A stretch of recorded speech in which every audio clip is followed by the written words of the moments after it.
Hello viewers, Super GT here. Now this video is kinda going to go back to the Forza 6 days. It's just going to be some S-Class, straight up S-Class action. So to begin with, we're going around Hockenheim, and please note this, the short circuit where we have the corner of death, quite frankly, turn 2 on this configuration. And we're going to find out how many people don't know that it's the short version, because it pretty much happens every time you get this short circuit. And I've already been overtaken by a Ford Focus. That really doesn't bode well for the future of this video, but we'll see how it goes. If we just swing wide of that Porsche. Here we go then, turn 2. How's it going to turn out? Not very well. For us it's okay, yeah, there we go. Up into 7th. So that's the miracle of that corner really. No one really seems to know that it's there, because you know you're always doing the longer version of Hockenheim, so plenty of deaths involved whenever this configuration comes about. Up into my favourite position of 6th place, but we can do better than that. It's only a 3-lap race, really short for especially such a short configuration. And look for the outside, the VW Golf gets punted. It's got a little bit messy and I can't quite control my car as the Golf decides to come back on, but just gives up and goes back off. Perhaps he likes it off the track a bit better. So they're still in 6th place, looking around the outside of the other Porsche, and it's a job done. That guy really could have made that a lot harder for me, but he didn't. So a group of 3 up ahead with the leader beginning to pull away. They're just putting up a nice smoke screen ahead of me as I go into turn 1. Try and keep it within the limits, just about grazing our right hand wheels on that curb still. Into turn 2, we got it right. This guy's still managed to forget. Actually, no, I think he must have got punted. The other guy's waiting up for him. So I suppose that's what we call Super GT effect. And we're just parting the seas, and I'm going to go straight through the middle into 3rd place.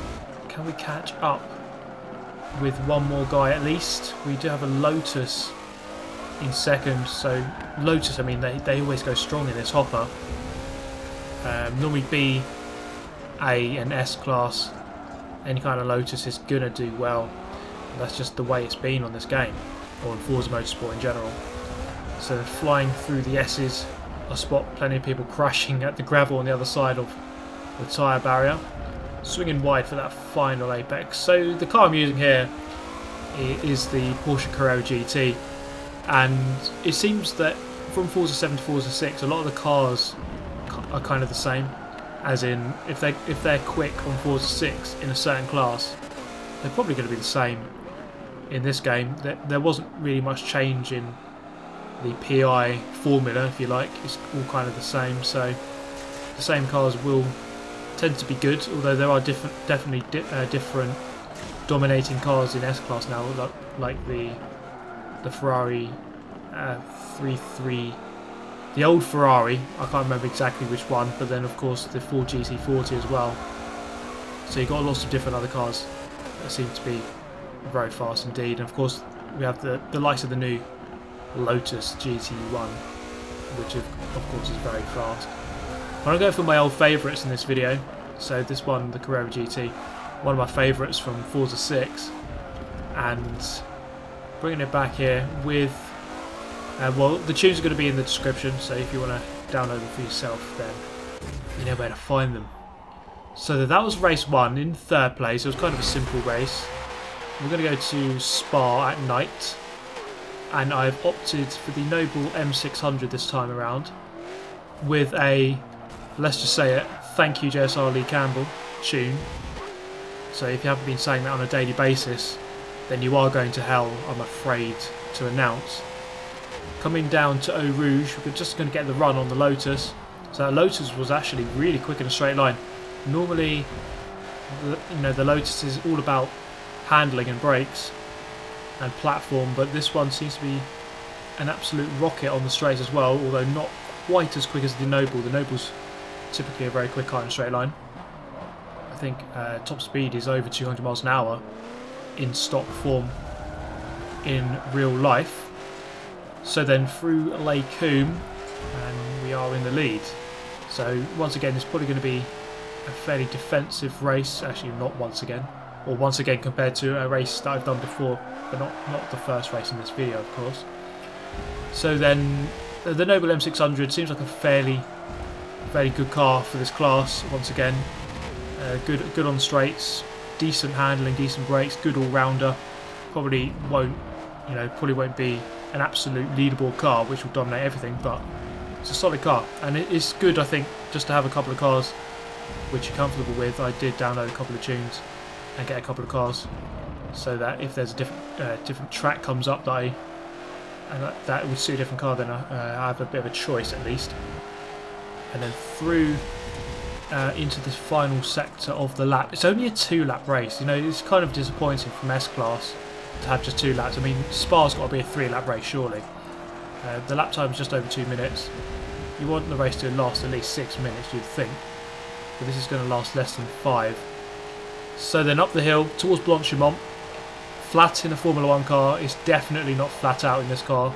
Down from 170 to around about 140. Just about keep on the curb. Into the final chicane. Really difficult, this one, because there's no real braking marker, and of course I'm driving with the racing line off, so I'm kind of guessing it for myself. Onto the main straight, which is pretty much the only place with artificial lighting, which is kind of pleasant, and then it gets unpleasant again as soon as you leave this area. The Lotus goes for a move around the outside. It's not quite going to work for him, and I'm just going to run him wide. In fact, well, he didn't really have to drive out there if he did want to, so I'm just going to make sure he can't quite rejoin, force him off onto the AstroTurf for as long as possible. So I still have the lead coming up into Eau Rouge and through there onto the Kemmel Straight. So that was quite crucial, I think. If I've got the straight line speed, I need to maximise that as much as possible on this long straight by keeping him behind. I mean, I presume that he's going to catch up very quickly once we get back on the brakes and then through some corners. So he'll probably be closer on this lap than what he will on the previous lap. So a little bit wide there on the throttle, a little bit too early, too eager to get onto that throttle. And then into Radion, I believe it's called, hitting the apex, a nice late apex to get back over to the right hand side for the no-named corner. Striking that apex nicely. We can see that proximity arrow glowing a little bit as it actually just disappears there as we come down to Pouhon. Fast double left-hander, and this is the kind of moment where you really have to kind of stick to your guns. So I know that he's fast, I know that he's probably got better brakes than I have, but I just need to stick to my braking zones, my braking points, and it's up to him to kind of find a way past. I'm just going to park it here nicely on the apex, and if he wants to go past me, he's going to have to go all the way around the outside, which of course is really difficult. He's going to try it here. And up the inside, I kind of drive in a little bit too narrow. We make a bit of contact. Into the right here, he kind of just bails out. And I was really expecting him, to be honest, to fight that one around the outside. Given that he's in a Lotus, he should be able to do that, but he's given up for this time. Coming up then into Blanchimont. Only 2 laps, as we mentioned. So this is the last big overtaking opportunity on the lap. Is he going to be able to do it? Just having a brief look behind, he's quite far behind. But then going in, I did mention this on the last lap, but the braking zones are really hard, and I just completely mess it up. So that's one way of handing a race to the guy in second place. Just brake too late for the final corner and just hand it to him on a plate. So that is how to not race, basically. Well, 99% of that was fine until the last corner, and well, just a textbook throwaway from Super GT. We're going to attempt to go one better here at Mugello. I'm just going to move across to block the Centenario from coming up the inside or through the centre of the two of us. So I've opted for the Noble M600, and when I say opted, what I mean is I tried to go for a different car, but the menu was so laggy that I couldn't actually choose the other car that I wanted. So I wanted to go for the 599 GTO, but I couldn't actually get it in time. So sticking with the Noble, up against the Lotus once again. Running a little bit wide. Good to see Mugello come up actually, and it's a really good circuit, and I just kind of run a little bit deep there, a bit clumsy to be honest. Now my excuse, if you see fairly clumsy play from me around about this time, around about the time of this video coming out, probably because I am bloody cold.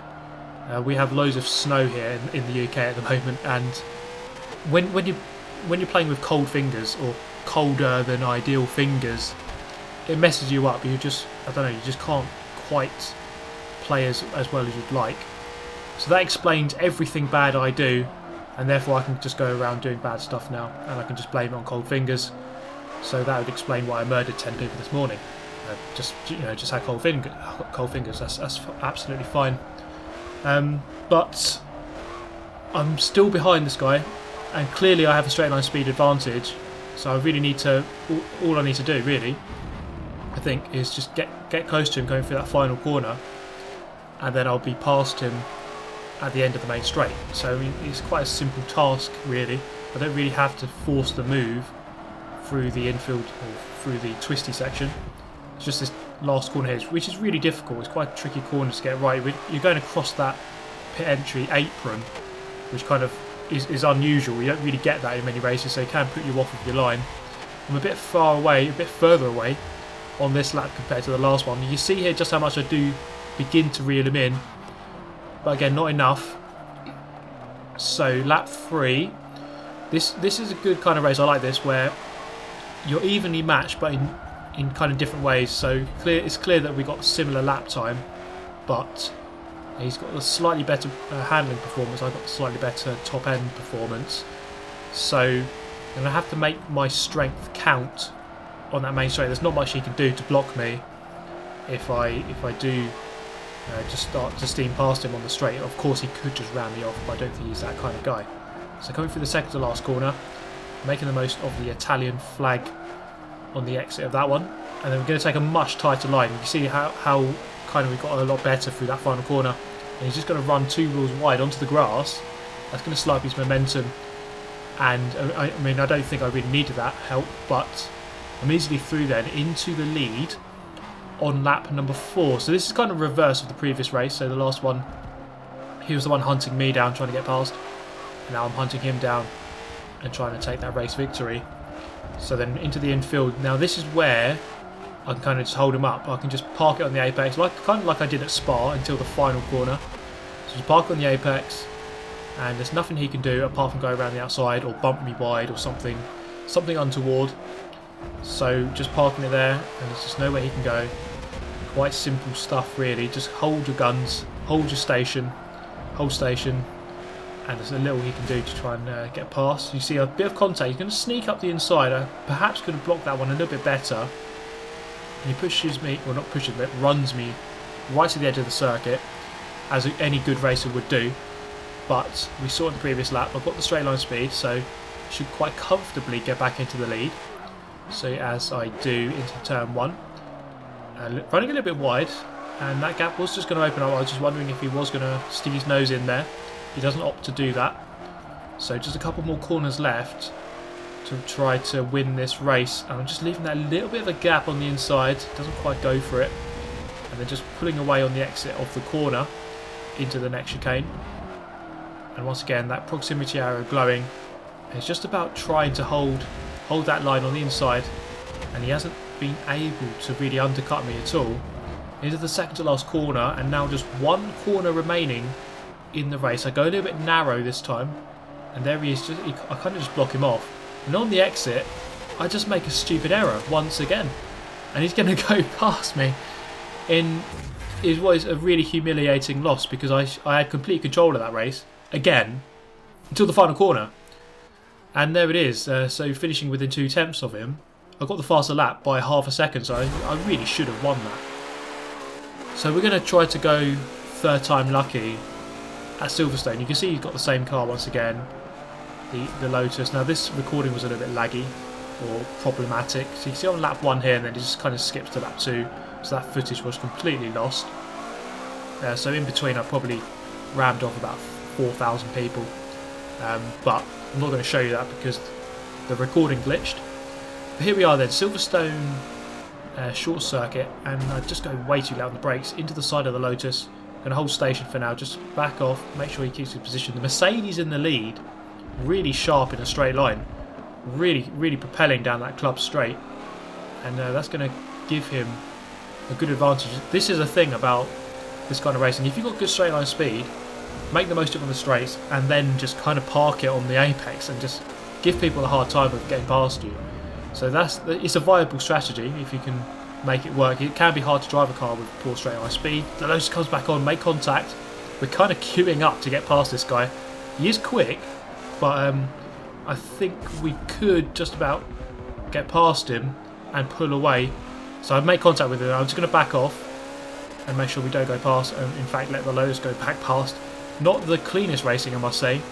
So sometimes you just get these days where you just don't race as well as you normally should be. And I think this is definitely one of those examples. But you mustn't ever give up, I suppose. You must always just keep trying.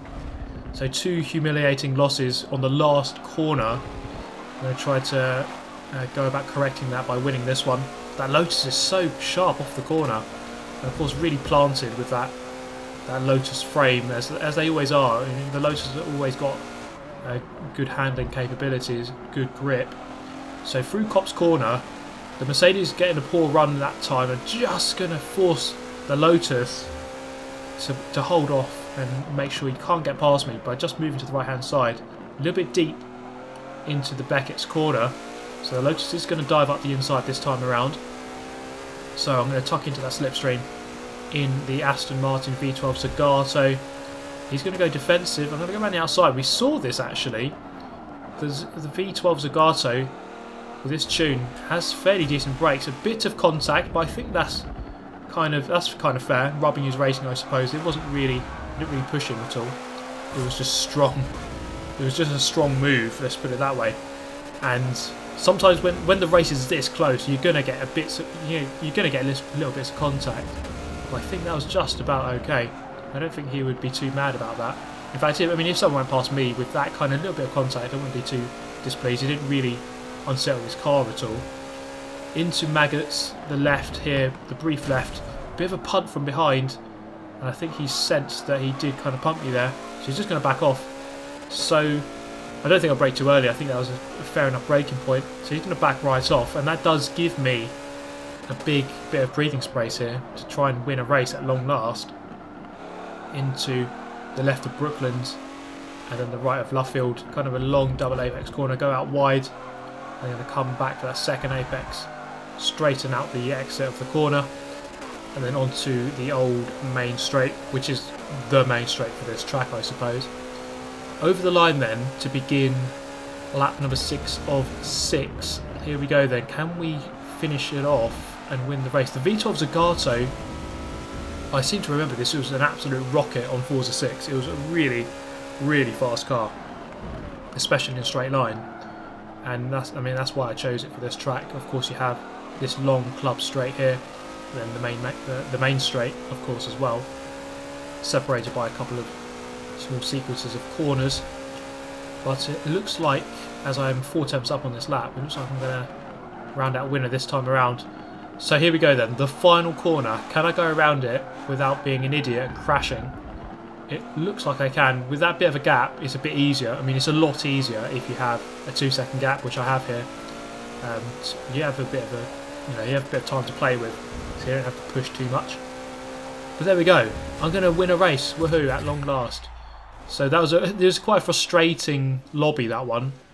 Sometimes you just get these races where you just have a lapse of concentration, or you're just plain crap, which I sometimes am. But this time, around Silverstone in the Aston Martin, a sequence of Britishness, shall we say. I was drinking a cup of tea, of course, with the Queen whilst recording this exact race. But there we go. I do hope you enjoyed as always, guys. Do smash the like button if you enjoyed. And I hope to see you in the next one. Do subscribe if you're new to the channel.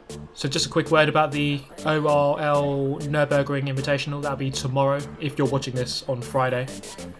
So yeah, that'll be live streamed on the channel. So I do hope you can join me for that. If not, I shall see you in the next video. Thank you very much for watching as always. Goodbye.